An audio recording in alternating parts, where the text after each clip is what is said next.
soyayya na ce sai mai tarbiyya ita ce fuskar ta akwai kunya hakan na faɗi ba jayayya mana shine ribar soyayya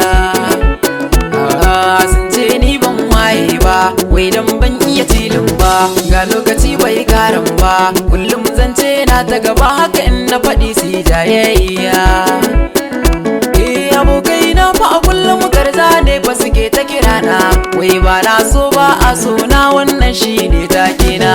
ku je mini wannan zance su duka sun ki su gane nufina ba so ne ni ba nai ba ana ki na ɗauki ruwan dafa kaina amma lokaci babo ne zai zo ko da ba sa so na Allah amsa min roƙo na in ɗauko wannan ya mai gonya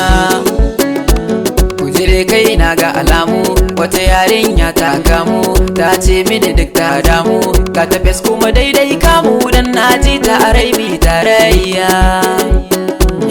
suna ta yi mun gunguni ya akai wannan ta kula ni a ajin so wai ta wuce ni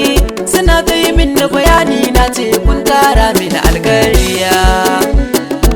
kallo dai ya koma sama shaho ya dau babbar giwa baby na bani ruwa in sha in ba wani kar yayi gawa bari in je in dawo kar in na wuce har kibin kewa madarar soyayya daɗi ke ta zuwa kai har bisa kwanya dole in juya haka in yi rawa in nuna musu ba arwa makoshi yau ya samu ruwa sai ta kauce zanai kewa cikin raina ji tana tuka zan furta miki kyan aniya take ayyurri ranar daurin aure zaki wannan sukari ba a maganar baure